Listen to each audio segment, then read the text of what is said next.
என்னடா சிமெண்ட் தரையில் நல்லா படுத்துருக்கீங்களா? கல் குத்துதா சைடில் படுத்தா? பாலத்துக்கு மேலே இன்னொரு பாலமா? என்னடா இது? சின்ன ஷெட்டர் மாதிரி போட்டிருக்காங்க. அந்த இதுதான் இது கிரைண்டரோட ட்ரம்மு எல்லாமே மேனுஃபேக்சரிங் பண்ணுறாங்க போல். கல்லுலாம் இருக்குது பாருங்கள். நம்ம அட்வொகேட்டை வந்து டைரெக்டாக கோர்ட்லேயே வந்து மீட் பண்ணியாச்சு.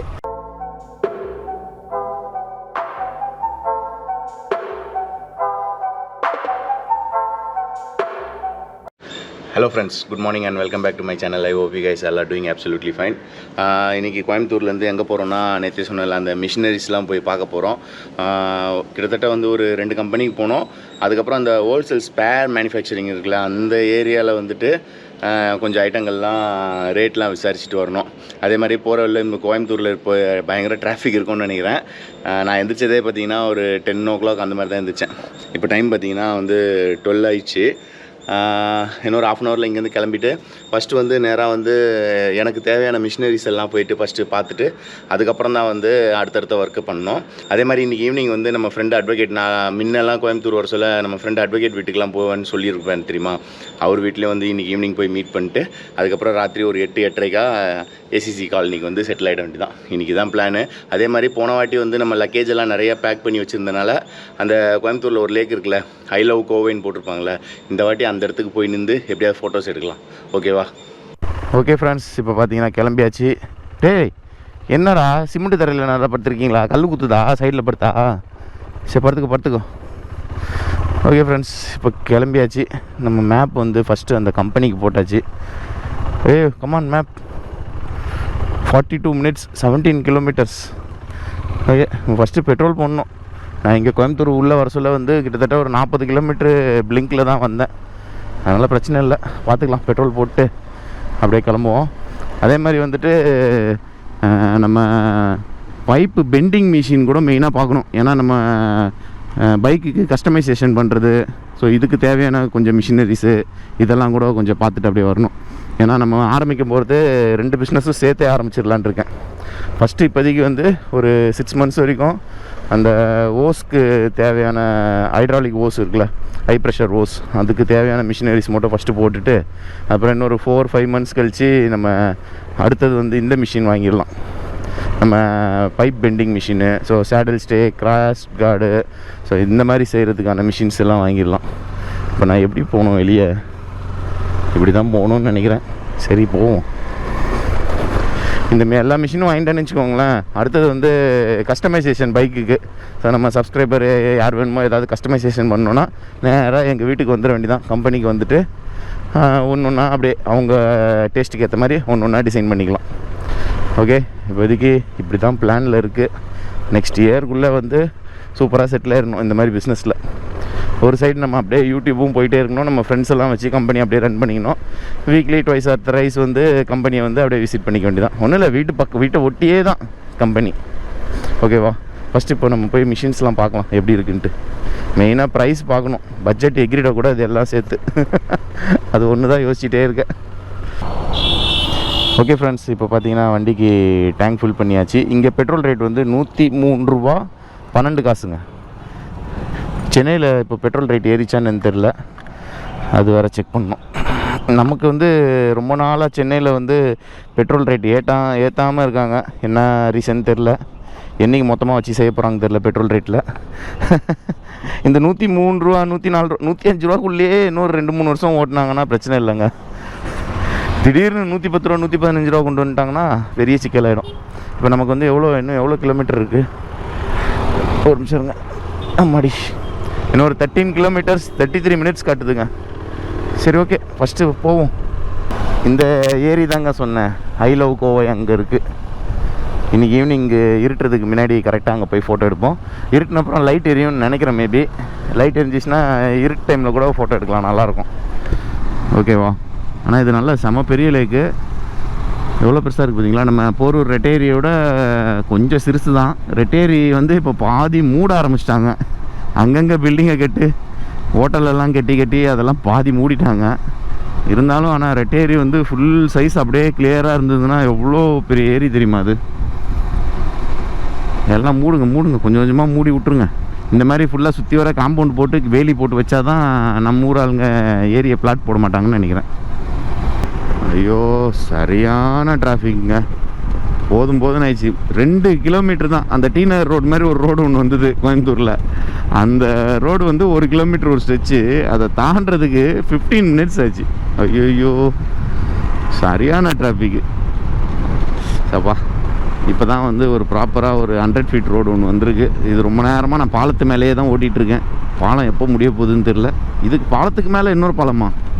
என்னடா இது, பாலத்துக்கு மேலே ஒரு பாலம் போதே. சரி ஓகே, நமக்கு இன்னொரு 2.5 கிலோமீட்டர் ஒன்லி போயிட்டு கம்பெனி எப்படி இருக்குன்னு பார்ப்போம். அது கம்பெனியாக இல்லைனா பெரிய கடை மாதிரி இருக்கா என்னன்னு தெரில. பார்த்துட்டு நான் உங்களுக்கு அப்டேட் பண்ணுறேன். ஓகே ஃப்ரெண்ட்ஸ், இப்போ பார்த்தீங்கன்னா நம்ம ஃபஸ்ட்டு டெஸ்டினேஷனுக்கு வந்தாச்சு. பார்த்தி ஹைட்ரோ ப்ராடக்ட்ஸ் அந்த இடத்துக்கு தான் வந்திருக்கோம். இது வந்து கடை மாதிரி இருக்குது. ஸோ இது வரைக்கும் சின்ன ஷட்டர் மாதிரி போட்டிருக்காங்க, அந்த இது தான். ஓகே ஃப்ரெண்ட்ஸ், உள்ளே போயிட்டு மிஷின்ஸ்லாம் பார்த்தாச்சு. இந்த பக்கத்தில் இந்த ஹைட்ராலிக் ஓஸ் வச்சுருக்காங்களே, இதுவும் இவங்களோட இது தானா. இந்த ஓஸ்லாம் மேனுஃபேக்சரிங் பண்ணிகிட்ருக்காங்க. நான் உள்ளே எல்லாமே பார்த்துட்டு வந்துட்டேங்க. உள்ளே சும்மா சட்டுன்னு அடிக்குதுங்க. பட்டுன்னு ஃபாஸ்ட்டாக வேலையை முடிச்சிருது. ஆனால் இவங்க பண்ணிகிட்ருக்க ஓஸ் வந்து என்னென்னு பார்த்தீங்கன்னா இந்த ஓஸ் பண்ணிகிட்ருக்காங்க. அது என்னது, இது ஜேசிபிக்கு வரும் தெரியுமா, ஹைட்ராலிக் ஓஸு, அந்த ஓஸ் பண்ணிகிட்ருக்காங்க. நமக்கு வந்து அவ்வளோ தடி ஓஸுக்கெலாம் நமக்கு வேலை இல்லை. ஃபாஸ்ட் ஃபுட்டுக்கு அவ்வளோ தடி ஓஸ் போட்டாங்கன்னா சிலிண்டர் 1 நிமிஷத்தில் காலி ஆகிடும். அதனால் வந்து நமக்கு வந்து ஏன்டா தரப்புறன்னு போகிறாரு. நமக்கு வந்து 1/2 இன்ச்சு தான் அதிகபட்சமே நமக்கு தேவைப்படும். அதுக்குள்ளே எல்லாம் முடிஞ்சிடும். 1/2 இன்ச்சு இல்லை 3/4 இன்ச்சு. இன்கேஸ் வெளியிலேருந்து வேறு ஏதாவது ஆர்டர் வந்தால் மட்டும்தான் நம்ம வந்து கொஞ்சம் 2 இன்ச்சுக்குள்ளே எந்த ஆர்டர் வந்தாலும் எடுத்து பண்ணலாம். சரி வாங்க, இப்போ அடுத்தது வந்து அந்த இதெல்லாம் போய் பார்க்கணும். நம்ம கிரைண்டிங் மிஷினு, லேத்து, ட்ரில்லிங்கு, டேப்பிங்கு இதெல்லாம் பார்க்கணும். அதெல்லாம் பார்த்துட்டு அப்புறம் எங்கேயாவது ஊர் சுற்ற போக வேண்டியதாங்க. ஓகேவா, நம்ம வந்து இப்போ அடுத்த ஸ்பாட்டில் பார்க்க வேண்டிய ஒரு 5-6 மிஷினை பார்த்துட்டு சட்டுன்னு வேறு எங்கேயாவது போயிடலாங்க. வேறு ஏதாவது ஒரு நல்ல லொக்கேஷன் போயிட்டு அப்படியே போயிட்டு உட்காந்து வீடியோ எடுத்துகிட்டு இருக்கோம். ஓகேவா, ஆனால் இந்த டிராஃபிக்கை தாண்டது தாங்க பெரிய போராட்டமாக இருக்குது. ஐயோ, இந்த ஏரியா ஃபுல்லாகவே வந்து அந்த பம்பு, மோட்ரு என்னென்னமோ இருக்குங்க இந்த ஏரியாவில். இந்த கடையில் ஏகப்பட்ட ஐட்டம் வச்சுருக்காங்க. கிராஸ் கட்டர்லேருந்து எல்லாமே இருக்குது. நமக்கு வந்து இப்போ அடுத்தது வந்து தேடுவோம். இந்த மார்க்கெட் ஏரியாவில் தேடினா நமக்கு கிடைக்க வேண்டிய எல்லா ஐட்டமும் கிடச்சிரும்னு நினைக்கிறேன். ஓர்ஸ்லேருந்து 5 இன்ச்சு பைப்பு, தண்ணி விடுற பைப்புலேருந்து எல்லாமே இருக்குங்க. ஃபுல்லாக இந்த கடை தான். கரெக்டாக அவர் சொன்னார், 2 பிரிட்ஜு ஏறி இறங்குங்க, உங்களுக்கு ஃபுல்லாக இந்த ஐட்டம் தான் இருக்கும்னாரு. அதே மாதிரி இருக்குது, எல்லாமே இருக்குது. பம்பு கடை தான் நிறையா இருக்குது. அந்த போர் போடுவாங்களா, அந்த பம்பு தாங்க ஏகப்பட்டது இருக்குங்க. ஏன்னா சரியான பம்பு வச்சுருக்காங்க. எவ்வளோ பெருசு இருக்குது பாருங்கள் மோட்ரு. ஓகே, இங்கே தான் வந்து கிரைண்டரோட ட்ரம்மு எல்லாமே மேனுஃபேக்சரிங் பண்ணுறாங்க போல். கல்லுலாம் இருக்குது பாருங்கள். ஓகே, 2வது வேலையும் முடித்தாச்சு. மழை மட்டும் வராத. நான் இப்போ ஏதாவது ஒரு இடத்துக்கு போய் சுற்றி பார்க்க போகிறேன். இப்போ தான் மழை வருவார்னு நினைக்கிறேன். ரைட், ரொம்ப தாகமாக இருக்குது. முதல்ல ஒரு ஜூஸ் குடிக்கணும். கூப்பிடு. சரி ஓகே சார், நான் 6 o'clock நான் ஃபோன் அடிக்கிறேன். Okay sir. ஓகே ஃப்ரெண்ட்ஸ், இப்போ பார்த்தீங்கன்னா நம்ம அட்வொகேட்டை வந்து டைரெக்டாக கோர்ட்லேயே வந்து மீட் பண்ணியாச்சு. ஈவினிங் 6:30 7:30 தான் அவர் வீட்டுக்கு வருவாராம். சரி, எப்போவும் இப்போ ஒரு வாட்டி பார்த்துட்டு அதுக்கப்புறம் நம்ம ஒரு 6 o'clock கிளம்பி ஒரு 7 o'clock அவர் வீட்டுக்கு போகலாம். அதே மாதிரி இங்கே ஒரு கடை இருக்குங்க, எலக்ட்ரானிக் கடை. எங்கே இருக்குது அந்த எலக்ட்ரானிக் கடையில்? எந்த பொருளுமே வாங்கக்கூடாது. ஏதோ ஒரு காம்ப்ளெக்ஸில் தான் வரும். நார்மல் கோப்ரோ பேட்ரி 3500 சொன்னாங்க. அநியாயத்துக்கு சொன்னாங்க. அமேசான்லேயே 1600 700 தான் போட்டிருந்தது. 3500 சொல்கிறாங்க கோப்ரோ 7 பேட்ரி. ஐயோ, எனக்கு பேட்டரியே வெடித்து உப்பி போய் கேமராவே வெடித்தாலும் பரவாயில்லன்னு சொல்லிட்டு தான் அந்த டைமில் நான் பேட்ரி வாங்காமலே ஓட்டிக்கிட்டு இருந்தேன். ரொம்ப நியாயங்க ரேட்டு. அந்த காம்ப்ளெக்ஸு நல்லா ஞாபகம் இருந்தது. இங்கே தான் எங்கேயோ கோர்ட்லேருந்து எங்கேயோ பக்கத்துலேயே தான் இருந்தது, ஒரு 1 கிலோமீட்டர் டிஸ்டன்ஸ்குள்ளே. சரி வாங்க, இப்போ முதல்ல வந்து நம்ம இதுக்கு போகலாம். மதுக்கரைக்கு போயிட்டு ரூமில் போயிட்டு செட்டில் ஆகிட்டு ஃபஸ்ட்டு ட்ரோன் பறக்க விடணும். ஏன்னா வந்து கம்பெனிலே வந்து என்ன கேட்டிருக்காங்க, நம்மளோட ஏசிசி சிமெண்ட் ஃபேக்ட்ரியை வந்து மேலே ஏரியல் வியூ வந்து ஃபோட்டோ வேணும், அது எப்படியாவது ரெடி பண்ணுங்க அப்படின்னு சொல்லியிருந்தாங்களாம். சரி நம்ம கையில் தான் ட்ரோன் இருக்கு, ட்ரோன் விடலாமா வேணாமான்னு யோசிச்சுட்டு இருந்தேன். எனக்கு இதுவே நல்ல சான்ஸாக போச்சு ட்ரோன் விட்றதுக்கு. சும்மா கம்பெனி மேலே விட்டு ஒரு 5-6 பிளாக்கை தனித்தனியாக அப்படி அப்படியே ஒரு ஃபோட்டோ எடுத்துக்கலாம். நம்மளுக்கு தான் அந்த கேமரா நல்லா கிளாரிட்டியாக இருக்கும்ல கோப்ரோவில், இது ட்ரோனில், அதனால் அதை வந்து தனித்தனியாக எடுத்துக்கலாம். Okay right. இப்போ வந்து ஏசிசி சிமெண்ட் ஃபேக்ட்ரிக்கு உள்ளே மறுபடியும் வந்தாச்சு. போயிட்டு ஒரு 2 ஹவர் ரெஸ்ட் எடுப்போம். ரெஸ்ட் எடுத்துகிட்டு தான் ஈவினிங் ஒரு 6 o'clock நம்ம கிளம்பி நம்ம மறுபடியும் கோயம்புத்தூருக்குள்ளே போகணும். ஊருக்குள்ளே நம்ம அட்வொகேட் வீட்டுக்கு வரைக்கும் போகணும். போயிட்டு கொஞ்சம் நேரம் கதை பேசிட்டு வர வேண்டியதான். இப்போ ட்ரோன் ஷாட் வந்து எங்கெல்லாம் எடுக்க போகிறோன்னா, இந்த ஏசிசி சிமெண்ட் ஃபேக்ட்ரி மொத்தமாக மேலே ட்ரோன் ஃப்ளை பண்ணி வீடியோவும் எடுக்கணும், பத்தாததுக்கு ஃபோட்டோஸும் எடுத்துக்கணும். ஏன்னா ஃபோட்டோஸ் கேட்டிருந்தாங்களாம் உள்ளே.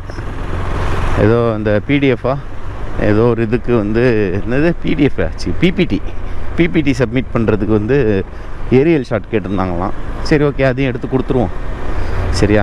அங்கே பாருங்கள், அதான் ஃபேக்ட்ரி இப்படி இருக்குது பாருங்கள். எல்லாம் பெரிய பெரிய பைப்பாக இருக்கும்.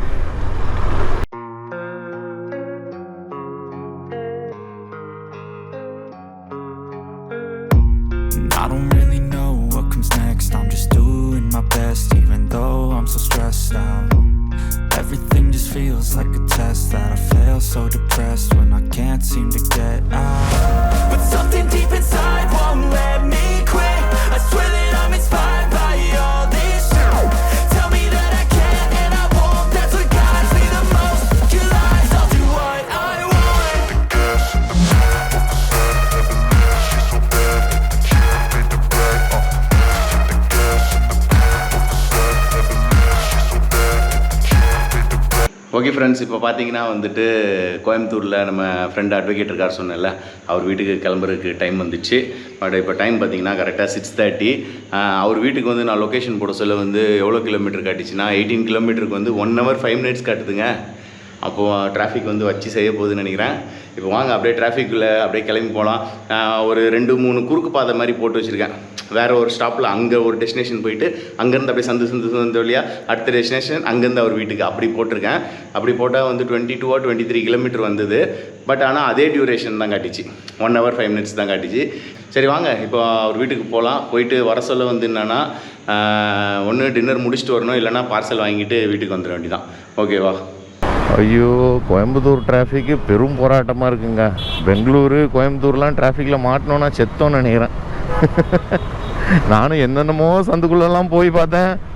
எல்லா சந்துலேயும் 2 வீலரு காரு எல்லாம் நிற்குது. ஏற்ற மாதிரி ஒரு லோடு வண்டி வந்துச்சுன்னா சொல்லி முடிஞ்சிச்சு, ஒன்றும் பண்ண முடியாது. அதுதான் அப்படி இப்படின்னு சுற்றி ஒரு வழியாக இப்போ மெயின் ரோடு ஏறிட்டேன். மெயின் ரோட்டில் டிராஃபிக் இருந்தால் கூட ஒரே ஸ்ட்ரெயிட் ரோடு தான், எந்த பிரச்சனையும் இருக்காது. கட்டெடுத்து போயிடலாம். சந்துக்குள்ளெல்லாம் இன்னும் போகவே கூடாதுன்னு வச்சிட்டேன். சந்துக்குள்ளே போனால் யாரும் இருக்க மாட்டாங்க, சல்லுன்னு போயிடலான்னு பார்த்தா ஐயோ, நான் ஆல்மோஸ்ட் கிளம்பி 40 minutes ஆயிடுச்சிங்க. இன்னும் 12 நிமிஷம் காட்டுது. அவ்வளோதான், இன்னும் ஒரே ஸ்ட்ரெயிட் ரோடு. அப்படியே போயிட்டு லெஃப்ட் எடுத்தோன்னா ஃப்ரெண்டு வீடு வந்துடும். கிளம்பியாச்சு இந்த வீட்டிலேருந்து. இப்போ சாப்பிட தாங்க போகிறோம் நேராக. பைக் பெருசாக இருக்கா? ஓகே ஃப்ரெண்ட்ஸ், ஃப்ரெண்டு வீட்டிலேருந்து கிளம்பியாச்சு, அட்வொகேட் வீட்டிலேருந்து. நான் உள்ளே எடுக்கலான்னு தான் பார்த்தேன் வீடியோ, உள்ளே கொஞ்சம் பிஸியாக இருந்தது. போகலாமா? KTM adventure 390. போங்க, முன்னாடி போங்க. இதுதான் என்ட்ரன்ஸ். ரைட், அந்த புல்லட் ஓட்டிட்டு போகிறார்ல அவர் தாங்க அட்வொகேட். மத்தியானமே அவர் ஃபேஸ் நீங்கள் பார்த்துருப்பீங்கன்னு நினைக்கிறேன். அவ்வளோதான், இப்போ நேராக போய் சாப்பிட்டுட்டு, இப்போ டைம் ஆச்சுன்னா 9:15 ஆயிடுச்சு. எப்படியும் ஒரு 9:30க்கு சாப்பிட போனால் கூட 10க்கு கிளம்புனா கொஞ்சம் ஜாலியாக இருக்குங்க, பிரச்சனையே இல்லை. 10க்கு நம்ம கிளம்புனோன்னா 10:30க்கெலாம் நம்ம வந்து மதுக்கரை போயிடலாம். ஏன்னா டிராஃபிக் இருக்காது. 10க்கு ஓரளவுக்கு கம்மியாகிடும் டிராஃபிக்கு. ஓகேவா? இப்போ எங்கே சாப்பிட போகிறோன்னு தெரில. இவங்க ஏதோ ஒரு இடத்துக்கு கூட்டின்னு போகிறேன்னாங்க, போய் பார்க்கலாம் அங்கே என்ன இருக்குன்ட்டு. ஆமாம், ரீச் ஆகிட்டு மெசேஜ் போடுறேன். இல்லை கூப்பிட்டா? சரி ஓகே, சரி பார்ப்போம். பை. ஓகே ஃப்ரெண்ட்ஸ், நல்லா சாப்பிட்டுட்டு கிளம்பியாச்சு. நான் என்னமோ நல்லா பெரிய ஹோட்டலில் தான் போய் சாப்பிட்ருவோமோன்னு யோசிச்சுட்டு இருந்தேன். ஆனால் அருமையாக ஒரு தள்ளுவண்டி கடையில் போய் நல்லா சாப்பிட்டோங்க. இப்போ இங்கேருந்து வந்து மேப் போடணும். ஆக்சுவலாக ஒரே ரோடு தான் நம்ம மதுக்கரைக்கு. மேலே பாலத்து மேலே போயிருந்தோம்னா கொஞ்சம் டிராஃபிக் இல்லாமல் சல்லுன்னு போயிருக்கலாம். ஆனால் கீழேயும் டிராஃபிக் எதுவும் இருந்த மாதிரி இல்லை. ரோடு ஸ்ட்ரெச்சே காலியாக தான் இருக்குது. எதுக்கும் ஒரு வாட்டி மேப் போட்டுக்கலாம். மேப் போடாமல் நம்ம பாட்டு வேறு எங்கேயா சுற்றிட போகிறோம். ஓகே, மேப் போட்டு அப்படியே கண்டினியூ பண்ணுறேன். ஓகே ஃப்ரெண்ட்ஸ், இப்போ பார்த்தீங்கன்னா வீட்டுக்கிட்ட வந்தாச்சு. அதே மாதிரி இப்போ தான் ஒரு ட்ரெயின் வந்து கிளம்புதுன்னு நினைக்கிறேன். ரா மெட்டீரியல் வந்திருக்கா இல்லைனா சிமெண்ட் மூட்டை ஏற்றிட்டு போதான்னு தெரில. இப்போ தான் பான் சவுண்ட் அடிச்சுது. இதுதான் ரயில்வே ட்ராக். இந்த காம்பவுண்ட் ஒட்டி தான் நைட் ஆகுனா கத்திகிட்டே கிடக்குங்க ட்ரெயின். ஊழ விட்டுட்டே இருக்கும், அரன் அடிச்சிக்கினே இருக்கும். அதை போது பாருங்கள் ட்ரெயின். கரெக்டாக தான் எனக்கு ஒரு சவுண்டு கேட்டுதேன்னு யோசித்தேன். ட்ரெயின் ஆரன் அடித்த சவுண்டு கேட்டுதே, எங்கடா ட்ரெயினை காணும்னு பார்த்துட்டு இருந்தேன். வந்துட்டார். நம்ம சொல்லி முடிக்கவும் ட்ரெயின் வந்துட்டு. சரி வாங்க, நம்ம இப்போ உள்ளே போயிட்டு டக்குன்னு ஃபைல்ஸ் பேக்கப் எடுத்துகிட்டு வேலையை பார்க்கலாம். ஓகே ஃப்ரெண்ட்ஸ், இப்போ பார்த்தீங்கன்னா ஒரு வழியாக ரூம் வந்து சேர்ந்தாச்சு. இப்போ டைம் பார்த்தீங்கன்னா 10:40 ஆச்சுங்க. நான் கூட வந்து அந்த ஹோட்டலுக்கு எங்கேயோ போகிறோன்னு சரி யோசிச்சுட்டு இந்த ஏதோ ரெஸ்டாரண்ட் மாதிரி எங்கேயோ போயிட போகிறோமா அப்படின்னு யோசிச்சிருந்தா தான் சூப்பரான தள்ளுவண்டி கடைக்கு போனோம். நல்ல தள்ளுவண்டி கடையில் நல்லா சாப்பிட்டுட்டு ரூம் வந்து சேர்றதுக்கு 10:40 ஆயிடுச்சுங்க. அதே மாதிரி வர சொல்ல பார்த்தீங்கன்னா ஒரே ஒரு அந்த ஃப்ளைஓவர் உக்கடமாக ஏதோ ஒரு ஃப்ளைஓவர் கீழே மட்டும்தான் ஒரு 2-3 மினிட்ஸ் டிராஃபிக் இருந்திருக்கும். மற்றபடி கம்ப்ளீட்டாக ரோடு கிளியர் ஆயிடுச்சுங்க. 10:30க்கெலாம் கம்ப்ளீட்டாக கிளியர் ஆயிடுச்சு. அதுக்கப்புறம் வந்து இப்போ நாளைக்கு என்ன பிளான்னு பார்த்தீங்கன்னா, நாளைக்கு வந்து மார்னிங் ஒரு 2 o'clock போல் லஞ்ச் முடிச்சுட்டு அதுக்கப்புறம் வண்டி எடுத்துகிட்டு நேராக வந்து இந்த பாலக்காடு ரோடு இருக்குல்ல, இந்த பாலக்காடு ரோட்டில் அப் டு அந்த கேரளா பார்டர் வரைக்கும் சும்மா அப்படியே ஒரு ட்ராவல் பண்ணிட்டு வரலான்னு இருக்கேன். இந்த ரோடு நல்லாயிருக்கும்னாங்க. சரி, இந்த ரோடு எப்படி இருக்குன்னு சொல்லிட்டு நாளைக்கு நம்ம போய் பார்க்கலாம். அதே மாதிரி இந்த ரோட்டில் வந்து நம்மளுக்கு வந்து ட்ரோன் விட்றதுக்கு ஏதாவது ஸ்பாட் இருக்கான்னு பார்ப்போம். ஏன்னா அதுலேயும் வந்து ட்ரோன் விட்டு எடுக்கலாம். ஓகேவா? எனக்கு தெரிஞ்சு இந்த வீடியோ இதோட எண்ட் பண்ணிக்கலாம்னு நினைக்கிறேன். இந்த வீடியோ உங்களுக்கு பிடிச்சிருந்ததுன்னா லைக் பண்ணுங்கள், ஷேர் பண்ணுங்கள், மறக்காமல் சப்ஸ்கிரைப் பண்ணுங்கள். பக்கத்தில் இருக்க குட்டி பெல் ஐக்கான டங்குன்னு ரெடி அடிச்சிருங்க. அது பக்கத்தில் ஆல் இருக்கும், அதையும் கிளிக் பண்ணிடுங்க. அப்போ தான் நான் போடுற வீடியோட நோட்டிஃபிகேஷன் உடனுக்குடன் உங்களுக்கு வந்து சேரும். Okay friends, bye. See you in another video soon. Bye. Take care, my dear lovely friends. Bye. 380 days 30,000 kilometre. ஏன்னா இங்கேருந்து இன்னொரு 4 கிலோமீட்டர் தான் கேரளா செக் போஸ்ட்டு. அதுக்கப்புறம் போனோம். ஒத்தடி பாதை இவ்வளோ. ஐயோ, பாக்ஸ் இடிக்கும் போலியே. அந்த ஆர்டின் மட்டும் தாங்க தெரியவே மாட்டேங்குது. I love Annapurna. இங்கே எவ்வளோ லைட் போட்டு வச்சுருக்காங்க. ஐ லவ் கோவையில் லைட்டே இல்லைங்க.